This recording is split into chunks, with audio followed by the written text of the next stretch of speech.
लगभग 1500 जो क्विंटल के खाद्यान्न थे उनको बजाय जो फेयर प्राइस शॉप्स थी उनको भेजने के इन्होंने उसको शायद बाजार में बेच दिया होगा।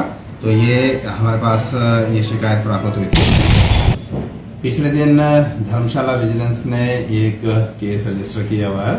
ये संजीव कुमार हैं जो सिविल सप्लाई कॉर्पोरेशन देहरा के जो मेन डिपो रहता होगा उसके इंचार्ज हैं ये। तो इनके विरुद्ध केस दर्ज किया गया। इनके ऊपर आरोप थे कि इन्होंने पिछले साल कोई अप्रैल से लेके जुलाई तक जो फूड ग्रेन सप्लाई होते हैं फेयर प्राइस शॉप के थ्रू लोगों में डिस्ट्रीब्यूट होने के लिए जो सब्सिडाइज्ड अनाज होता है, जो सरकार लोगों को फायदा देने के लिए जो सरकारी डिपो है उसके माध्यम से जो डिस्ट्रीब्यूट करते हैं उसका वितरण होता है। तो वो जो खाद्यान्न थे इन्होंने लगभग 1500 जो क्विंटल के खाद्यान्न थे उनको बजाय जो फेयर प्राइस शॉप्स थी उनको भेजने के इन्होंने उसको शायद बाजार में बेच दिया होगा। तो ये हमारे पास ये शिकायत प्राप्त हुई थी। विजिलेंस ने इसमें डिटेल्ड इंक्वायरी करी और पिछले दिन इसमें इस एम्प्लॉय के विरुद्ध केस दर्ज किया गया है। तो विभाग भी इसमें अपने स्तर पर कार्रवाई कर रहा होगा। तो बाकी चीजें इसमें इन्वेस्टिगेशन में देखी जाएंगी कि ये कितना टोटल इसने लोगों को लॉस पहुंचाया, सरकार को लॉस पहुंचाया। तो इसमें डिटेल्ड इन्वेस्टिगेशन जारी है।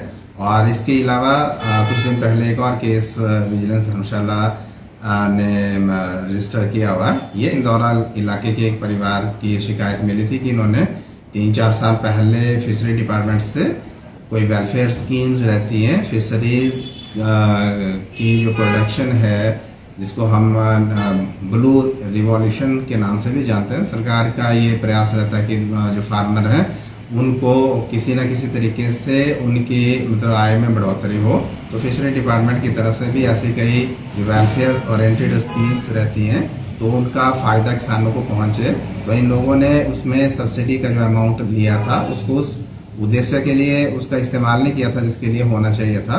तो कुल मिला के इन्होंने लगभग 3 लाख के आसपास सब्सिडी का मिसअप्रोप्रिएशन किया था। तो ये भी कंप्लेंट हमारे पास थी और इसमें डिटेल्ड इंक्वायरी के बाद हाल ही में इसमें भी केस रजिस्टर किया है। तो आपके माध्यम से एक बार फिर हम आम जनता से ये निवेदन करेंगे कि ऐसी कोई भी शिकायत हो जो भ्रष्टाचार से संबंधित है तो ऐसी कोई भी शिकायत को लेके विजिलेंस के पास आ सकते हैं। तो इसमें हम अपने स्तर पर और क्योंकि सरकार का और विभाग का ये प्रयास रहता है कि जो भ्रष्टाचार है उसके विरुद्ध हम कड़ी से कड़ी कार्रवाई करें।